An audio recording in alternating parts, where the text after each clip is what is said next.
आइए सुनते हैं मुंशी प्रेमचंद के लिखे उपन्यास गबन का 22वां भाग। ठीक 10 बजे जलपा और देवी दीन कचहरी पहुंच गए। दर्शकों की काफ़ी भीड़ थी। ऊपर की गैलरी दर्शकों से भरी हुई थी।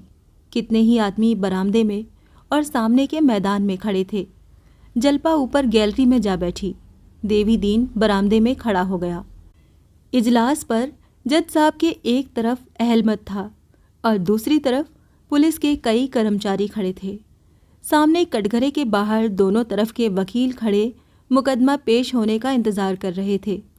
मुजलिसों की संख्या 15 से कम न थी। सब कटघरे के बगल में ज़मीन पर बैठे हुए थे। सभी के हाथों में हथकड़ियाँ थीं, पैरों में बेड़ियाँ। कोई लेटा था, कोई बैठा था, कोई आपस में बातें कर रहा था। 2 पंजे लड़ा रहे थे। 2 में किसी विषय पर बहस हो रही थी। सभी प्रसन्न चित्त थे। घबराहट, निराशा या शोक का किसी के चेहरे पर चिन्ह भी न था। 11 बजते बजते अभियोग की पेशी हुई। पहले ज़ाब्ते की कुछ बातें हुईं, फिर 2-1 पुलिस की शहादतें हुईं। अंत में कोई 3 बजे रमानाथ गवाहों के कटघरे में लाया गया। दर्शकों में सनसनी सी फैल गई। कोई तंबोली की दुकान से पान खाता हुआ भागा। किसी ने समाचार पत्र को मरोड़कर जेब में रखा और सब इजलास के कमरे में जमा हो गए। जलपा भी संभल कर बारजे में खड़ी हो गई। वो चाहती थी कि एक बार रमा की आंखें उड़ जाती और वो उसे देख लेती, लेकिन रमा सिर झुकाए खड़ा था, मानो वो इधर उधर देखते डर रहा हो। उसके चेहरे का रंग उड़ा हुआ था, कुछ सहमा हुआ, कुछ घबराया हुआ इस तरह खड़ा था मानो उसे किसी ने बांध रखा है और भागने की कोई राह नहीं है। जलपा का कलेजा धक धक कर रहा था, मानो उसके भाग्य का निर्णय हो रहा हो। रमा का बयान शुरू हुआ। पहला ही वाक्य सुनकर जलपा सिहर उठी। दूसरे वाक्य से उसकी त्योरियों में बल डल गए। तीसरे वाक्य ने उसके चेहरे का रंग फीका कर दिया और चौथा वाक्य सुनते ही वो एक लंबी सांस खींचकर पीछे रखी हुई कुर्सी पर टिक गई, मगर फिर दिल न माना। जंगले पर झुककर फिर उधर कान लगा दिए। वही पुलिस की सिखाई हुई शहादत थी जिसका आशय वो देवी दीन के मुंह से सुन चुकी थी।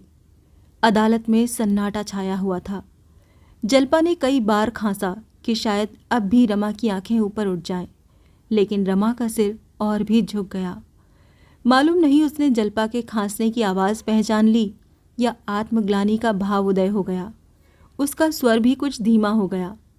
एक महिला ने, जो जलपा के साथ ही बैठी थी, नाक सिकोड़कर कहा, जी चाहता है इस दुष्ट को गोली मार दें।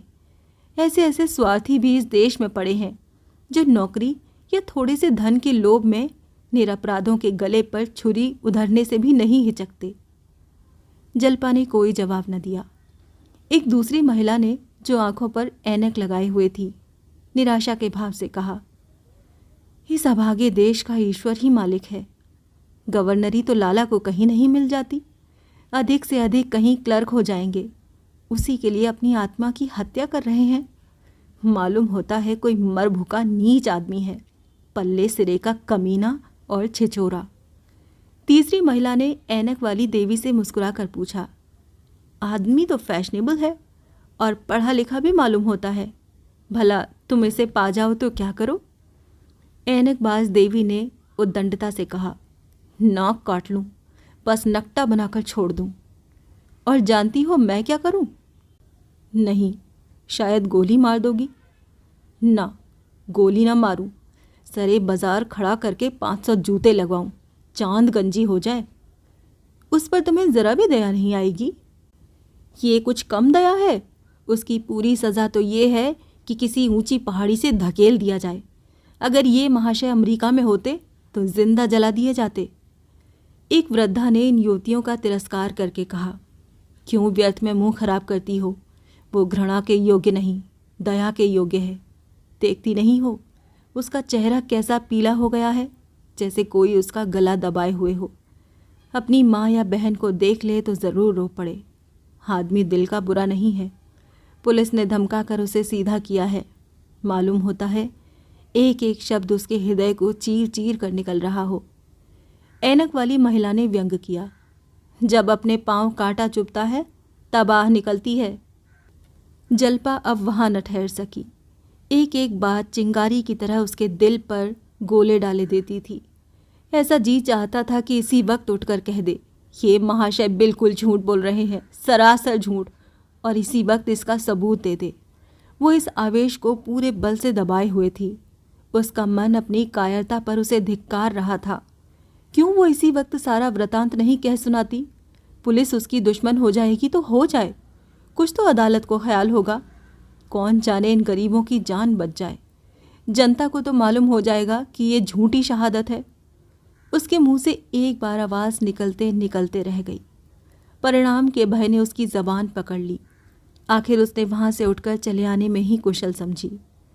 देवी दीन उसे उतरते देखकर बरामदे में चला आया और दया से सने हुए स्वर में बोला, क्या घर चलती हो बहू जी?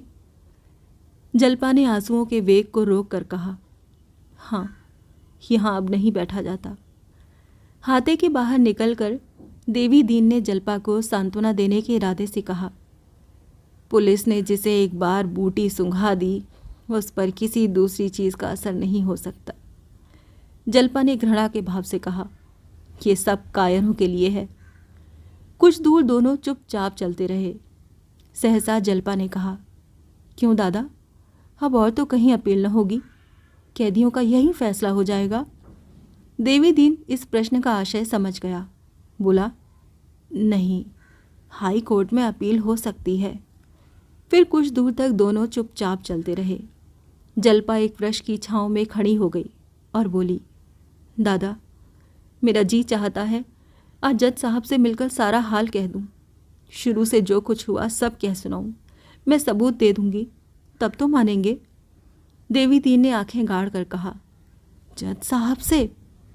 जल्पा ने उसकी आंखों में आंखें मिलाकर कहा, हाँ। देवी दीन ने दुविधा में पड़कर कहा, मैं इस बारे में कुछ नहीं कह सकता बहू जी। हाकिम का वास्तव न जाने चित्त पड़े या पट। जल्पा बोली, क्या पुलिस वालों से ये नहीं कह सकता कि तुम्हारा गवाह बनाया हुआ है? कह तो सकता है, तो आज मैं उनसे मिलूं? मिल तो लेता है। चलो दरख्वास्त करेंगे, लेकिन मामला जोखिम है। क्या जोखिम है, बताओ?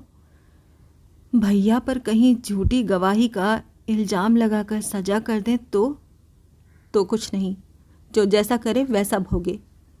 देवी दीन ने जल्पा की इस निर्ममता पर चकित होकर कहा, एक दूसरा खटका है, सबसे बड़ा डर उसी का है। जल्पा ने उद्दत भाव से कहा, वो क्या? देवी दीन, पुलिस वाले बड़े कायर होते हैं। किसी का अपमान कर डालना तो इनकी दिल लगी है। जज साहब पुलिस कमिश्नर को बुलाकर ये सब हाल कहेंगे जरूर। कमिश्नर सोचेंगे कि ये औरत सारा खेल बिगाड़ रही है, इसी को गिरफ्तार कर लो। जज अंग्रेज़ होता तो निडर होकर पुलिस की तंबीह करता। हमारे भाई तो ऐसे मुकदमों में चूं करते डरते हैं, और कहीं हमारे ही ऊपर न बगावत का इल्ज़ाम लग जाए। यही बात है। जज साहब पुलिस कमिश्नर से ज़रूर कह सुनाएंगे। फिर ये तो न होगा कि मुकदमा उठा लिया जाए। यही होगा कि कलई न खुलने पावे। कौन जाने तुम ही को गिरफ्तार कर ले।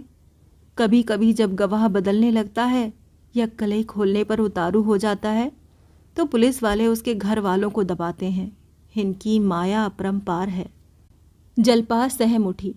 अपनी गिरफ्तारी का उसे भय न था, लेकिन कहीं पुलिस वाले रमा पर अत्याचार न करें, इस भय ने उसे कातर कर दिया। उसे इस समय ऐसी थकान मालूम हुई मानो सैकड़ों कोस की मंजिल मार कर आई हो। उसका सारा उत्साह बर्फ के समान पिघल गया। कुछ दूर आगे चलने के बाद उसने देवी दीन से पूछा, अब तो उनसे मुलाकात न हो सकेगी? देवी दीन ने पूछा, भैया से? हाँ, किसी तरह नहीं, पहरा और कड़ा कर दिया गया होगा। चाहे उस बंगले को ही छोड़ दिया हो, और अब उनसे मुलाकात हो भी गई तो क्या फ़ायदा। अब किसी तरह अपना बयान नहीं बदल सकते, दरोगलगी में फंस जाएंगे। कुछ दूर और चलकर जल्पा ने कहा, मैं सोचती हूँ घर चली जाऊँ। यहाँ रहकर अब क्या करूँगी? देवी दीन ने करुणा भरी हुई आंखों से उसे देखकर कहा, नहीं बहू, अभी न जाने दूंगा।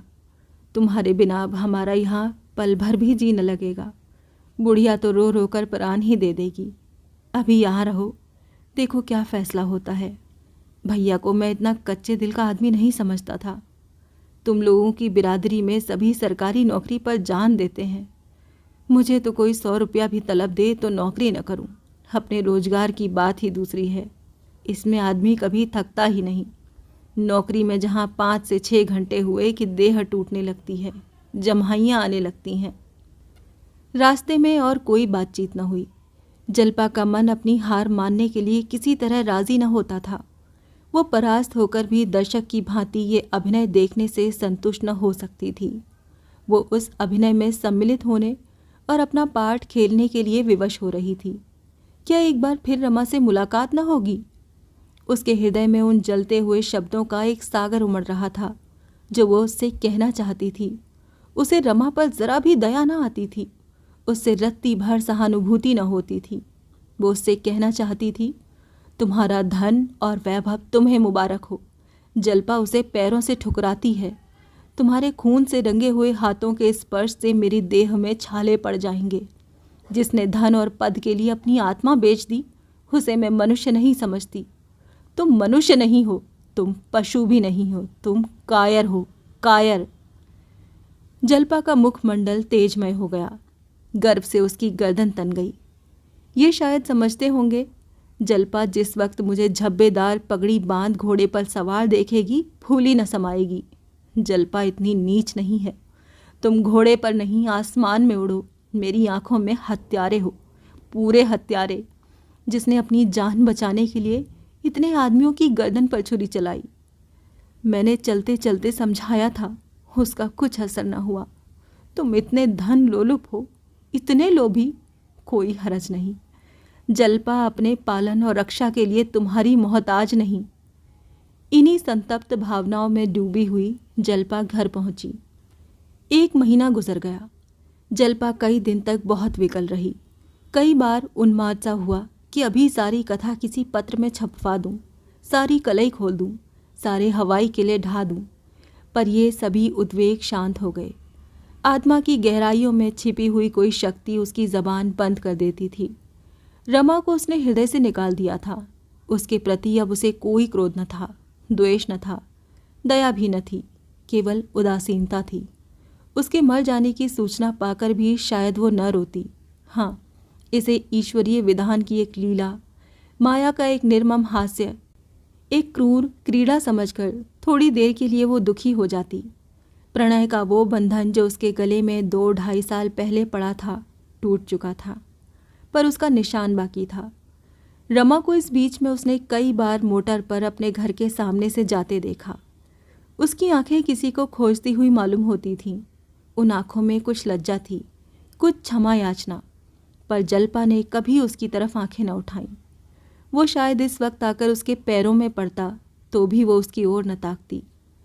रमा की इस घृणित कायरता, महान स्वार्थपरता ने जल्पा के हृदय को मानो चीर डाला था। फिर भी उस प्रणय बंधन का निशान अभी बना हुआ था। रमा की वो प्रेम विहल मूर्ति, जिसे देखकर एक दिन वो गदगद हो जाती थी, कभी कभी उसके हृदय में छाए हुए अंधेरे में क्षीण, मलिन, निरानंद ज्योत्सना की भांति प्रवेश करती और एक क्षण के लिए वो स्मृतियां विलाप कर उठती। फिर उसी अंधकार और नीरवता का पर्दा पड़ जाता। उसके लिए भविष्य की मृदु स्मृतियां न थीं, केवल कठोर, नीरस वर्तमान विकराल रूप से खड़ा घूर रहा था। वो जल्पा जो अपने घर बात बात पर मान किया करती थी, अब सेवा, त्याग और सहिष्णुता की मूर्ति थी।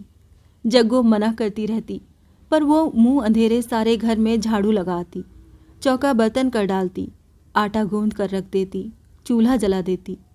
तब बुढ़िया का काम केवल रोटियां सेकना था। छूत विचार को भी उसने ताक पर रख दिया था। बुढ़िया उसे ठेल ठाल कर रसोई में ले जाती और कुछ न कुछ खिला देती। दोनों में माँ बेटी का सा प्रेम हो गया था। मुकदमे की सब कार्रवाई समाप्त हो चुकी थी। दोनों पक्ष के वकीलों की बहस हो चुकी थी, केवल फैसला सुनाना बाकी था। आज उसकी तारीख थी। आज बड़े सवेरे घर के काम धंधों से फुर्सत पाकर जल्पा दैनिक पत्र वाले की आवाज़ पर कान लगाए बैठी थी। मानो आज उसी का भाग्य निर्णय होने वाला है। इतने में देवी दीन ने पत्र लाकर उसके सामने रख दिया। जल्पा पत्र पर टूट पड़ी और फैसला पढ़ने लगी। फैसला क्या था? एक ख्याली कहानी थी जिसका प्रधान नायक रमा था। जज ने बार बार उसकी प्रशंसा की थी। सारा अभियोग उसी के बयान पर अवलंबित था। देवी दीन ने पूछा, फैसला छपा है? जल्पा ने पत्र पढ़ते हुए कहा, हाँ है तो। किसकी सज़ा हुई? कोई नहीं छूटा। एक को फांसी की सज़ा मिली, 5 को 10-10 साल और 8 को 5-5 साल। उसी दिनेश को फांसी हुई। ये कहकर उसने समाचार पत्र रख दिया और एक लंबी सांस लेकर बोली, इन बेचारों के बाल बच्चों का न जाने क्या हाल होगा। देवी दीन ने तत्परता से कहा, तुमने जिस दिन मुझसे कहा था उसी दिन से मैं इन बातों का पता लगा रहा हूँ। 8 आदमियों का तो अभी तक ब्याह ही नहीं हुआ और उनके घर वाले मज़े में हैं, किसी बात की तकलीफ़ नहीं है। 5 आदमियों का विवाह तो हो गया है पर घर के खुश हैं। किसी के घर रोज़गार होता है, कोई ज़मींदार है, किसी के बाप चचा नौकर हैं। मैंने कई आदमियों से पूछा, यहाँ कुछ चंदा भी किया गया है, अगर उनके घर वाले लेना चाहें तो दे दिया जाएगा। खाली दिनेश तबाह है। 2 छोटे छोटे बच्चे हैं, बुढ़िया, माँ और औरत। यहाँ किसी सेल में मास्टर था, एक मकान किराए पर लेकर रहता था, उसकी खराबी है। जल्पा ने पूछा, उसके घर का पता लगा सकते हो? हाँ, उसका पता कौन मुश्किल है। जल्पा ने याचना के भाव से कहा, तो कब चलोगे? मैं भी तुम्हारे साथ चलूँगी। अभी तो वक्त है, चलो ज़रा देखें। देवी दीन ने आपत्ति करके कहा, पहले मैं देख तो आऊँ, इस तरह मेरे साथ कहाँ कहाँ दौड़ती फिरोगी। जल्पा ने मन को दबाकर लाचारी से सिर झुका लिया और कुछ न बोली। देवी दीन चला गया। जल्पा फिर समाचार पत्र देखने लगी, पर उसका ध्यान दिनेश की ओर लगा हुआ था। बेचारा फांसी पा जाएगा। जिस वक्त उसने फांसी का हुक्म सुना होगा, उसकी क्या दशा हुई होगी। उसकी बूढ़ी माँ और स्त्री ये खबर सुनकर छाती पीटने लगी होंगी। बेचारा स्कूल मास्टर ही तो था, मुश्किल से रोटियां चलती होंगी, और क्या सहारा होगा। उनकी विपत्ति की कल्पना करके उसे रमा के प्रति उत्तेजना, पूर्ण घृणा हुई कि अब वो उदासीन न रह सकी। उसके मन में ऐसा उद्वेग उठा कि इस वक्त वो आ जाए तो ऐसा धिक्कारूं कि वो भी याद करे, तुम मनुष्य हो? कभी नहीं। तुम मनुष्य के रूप में राक्षस हो, राक्षस। तुम इतने नीच हो कि उसको प्रकट करने के लिए कोई शब्द नहीं है। तुम इतने नीच हो कि आज कमीने से कमीना आदमी तुम्हारे ऊपर थूक रहा है। तुम्हें किसी ने पहले ही क्यों न मार डाला? इन आदमियों की जान तो जाती ही, पर तुम्हारे मुंह में तो कालिख न लगती। तुम्हारा इतना पतन हुआ कैसे? जिसका पिता इतना सच्चा, इतना ईमानदार हो, वो इतना लोभी, इतना कायर। शाम हो गई, पर देवी दीन न आया। जल्पा बार बार खिड़की पर खड़ी हो होकर इधर उधर देखती थी, पर देवी दीन का पता न था। धीरे धीरे 8 बज गए और देवी दीन न लौटा। सहसा एक मोटर द्वार पर आकर रुकी और रमा ने उतरकर जग्गो से पूछा, सब कुशल मंगल है ना दादी? दादा कहाँ गए हैं? जग्गो ने एक बार उसके मुंह की ओर देखा और दूसरी तरफ घुमा लिया। केवल इतना बोली, कहीं गए होंगे, मैं नहीं जानती। रमा ने सोने की 4 चूड़ियां जेब से निकालकर जग्गो के पैरों पर रख दी और बोला, ये तुम्हारे लिए लाया हूँ दादी, पहनो, ढीली तो नहीं है।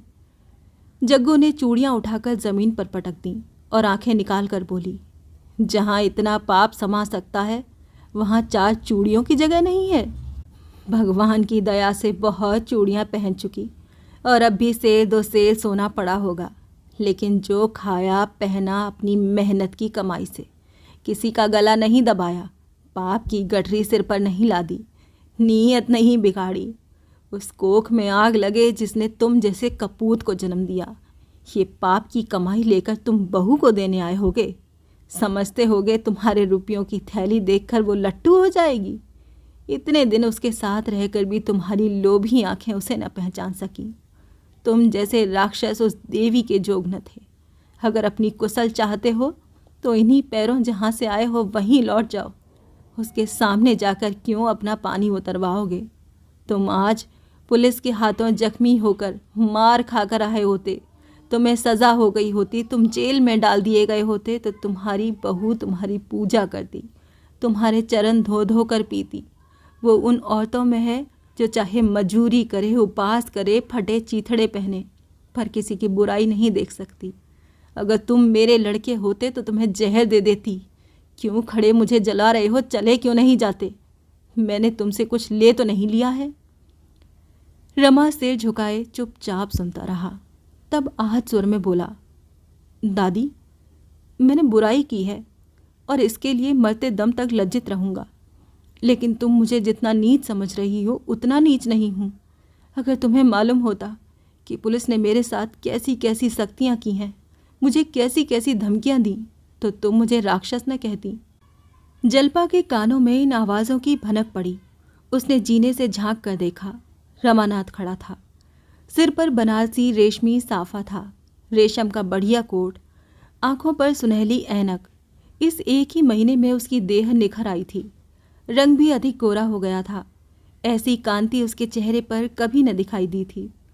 उसके अंतिम शब्द जल्पा के कानों में पड़ गए। बाज की तरह टूट कर धम धम करती हुई नीचे आई और जहर में बुझे हुए बाणों का उस पर प्रहार करती हुई बोली, अगर तुम सख्तियों और धमकियों से इतना दब सकते हो तो तुम कायर हो। तुम्हें अपने को मनुष्य कहने का कोई अधिकार नहीं। क्या सख्तियाँ की थीं? ज़रा सुनो तो। लोगों ने तो हंसते हंसते सिर कटा लिए हैं। अपने बेटों को मरते देखा है, कोल्हू में पेले जाना मंजूर किया है, पर सच्चाई से जौ भर भी नहीं हटे। तुम भी तो आदमी हो। तुम क्यों धमकी में आ गए? क्यों नहीं छाती खोलकर खड़े हो गए कि इसे गोली का निशाना बना लो? पर मैं झूठ न बोलूँगा। क्यों नहीं सिर झुका दिया? देह के भीतर इसीलिए आत्मा रखी गई है कि देह उसकी रक्षा करे, इसीलिए नहीं कि उसका सर्वनाश कर दे। इस पाप का क्या पुरस्कार मिला, जरा मालूम तो हो। रमा ने दबी हुई आवाज से कहा, अभी तो कुछ नहीं। जल्पा ने सर्पिणी की भांति फुफकार कर कहा, ये सुनकर मुझे बड़ी खुशी हुई। ईश्वर करे तुम्हें मुंह में कालिख लगाकर भी कुछ न मिले। मेरी ये सच्चे दिल से प्रार्थना है। लेकिन नहीं, तुम जैसे मोम के पुतलों को पुलिस वाले कभी नाराज न करेंगे। तुम्हें कोई जगह मिलेगी और शायद अच्छी जगह मिले, मगर जिस जाल में तुम फंसे हो उससे निकल नहीं सकते। झूठी गवाही, झूठे मुकदमे बनाना और पाप का व्यापार करना ही तुम्हारे भाग्य में लिख गया है। जाओ, शौक से जिंदगी के सुख लूटो। मैंने तुमसे पहले ही कह दिया था और आज फिर कहती हूँ कि मेरा तुमसे कोई नाता नहीं है। मैंने समझ लिया कि तुम मर गए। तुम भी समझ लो कि मैं मर गई। बस जाओ, मैं औरत हूँ। अगर कोई धमकाकर मुझसे पाप कराना चाहे तो चाहे उसे न मार सकूं, अपनी गर्दन पर छुरी चला दूंगी। क्या तुम में औरतों के बराबर भी हिम्मत नहीं है? रमा ने भिक्षुकों की भांति गिड़गिड़ा कर कहा, तुम मेरा कोई हुज्र न सुनोगी? जल्पा ने अभिमान से कहा, नहीं। तो मैं मुंह में कालिख लगाकर कहीं निकल जाऊं? तुम्हारी खुशी। तुम मुझे क्षमा न करोगी? कभी नहीं, किसी तरह नहीं। रमा एक क्षण सिर झुकाए खड़ा रहा, तब धीरे धीरे बरामदे के नीचे जाकर जग्गो से बोला, दादी, दादा आए तो कह देना मुझसे ज़रा देर मिल लें, जहाँ कहें आ जाऊं। जग्गो ने कुछ पिघल कर कहा, कल यहीं चले आना। रमा ने मोटर पर बैठते हुए कहा, यहाँ अब ना आऊँगा दादी। मोटर चली गई तो जल्पा ने कुत्सित भाव से कहा, मोटर दिखाने आए थे, जैसे खरीद ही तो लाए हों। जग्गो ने भर्त्सना की, तुम्हें इतना बेलगाम न होना चाहिए था बहू। दिल पर चोट लगती है तो आदमी को कुछ नहीं सूझता। जल्पा ने निष्ठुरता से कहा, ऐसे हयादार नहीं है दादी। इसी सुख के लिए तो आत्मा बेची है। उनसे ये सुख भला क्या छोड़ा जाएगा? पूछा नहीं, दादा से मिलकर क्या करोगे? वो होते तो ऐसी फटकार सुनाते कि छठी का दूध याद आ जाता। जग्गो ने तिरस्कार के भाव से कहा, तुम्हारी जगह मैं होती तो मेरे मुंह से ऐसी बातें न निकलती। तुम्हारा हिया बड़ा कठोर है। दूसरा मर्द होता तो इस तरह चुपका चुपका सुनता। मैं तो थर थर काँप रही थी कि कहीं तुम्हारे ऊपर हाथ न चला दे, मगर है बड़ा गमखोर। जल्पा ने उसी निष्ठुरता से कहा, इसे गमखोरी नहीं कहते दादी, ये बेहयाई है। देवी दीन ने आकर कहा, क्या यहाँ भैया आए थे? मुझे मोटर पर रास्ते में दिखाई दिए थे। जग्गू ने कहा, हाँ आए थे, कह गए हैं दादा मुझसे ज़रा मिल लें।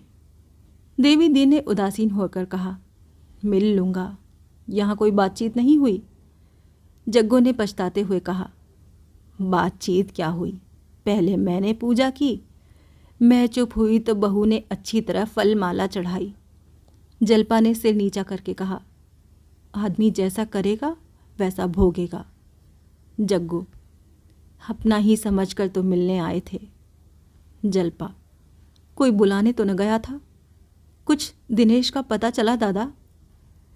हाँ, सब पूछ आया, हावड़े में घर है, पता ठिकाना सब मालूम हो गया। जल्पा ने डरते डरते कहा, इस वक्त चलोगे या कल किसी वक्त? तुम्हारी जैसी मर्जी, जी चाहे तो इसी वक्त चलो, मैं तो तैयार हूँ। थक गए होगे दादा? इन कामों में थकान नहीं होती बेटी। 8 बज गए थे। सड़क पर मोटरों का तांता बंधा हुआ था। सड़क की दोनों पटरियों पर हजारों स्त्री पुरुष बने ठने हंसते बोलते चले जाते थे। जल्पा ने सोचा, दुनिया कैसी अपने राग रंग में मस्त है, जिसे उसके लिए मरना हो मरे, वो अपनी टेक न छोड़ेगी।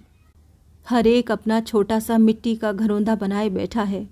देश बह जाए उसे परवाह नहीं, उसका घरौंदा बच रहे, उसके स्वार्थ में बाधा न पड़े। उसका भोला भाला हृदय बाजार को बंद देखकर खुश होता।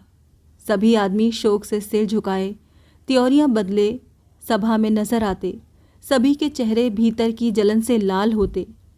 वो न जानती थी कि इस जन सागर में ऐसी छोटी छोटी कंकड़ियों के गिरने से एक हलकोरा भी नहीं उठता, आवाज तक नहीं आती। इससे आगे की कहानी जानने के लिए सुनिए गबन का अगला भाग।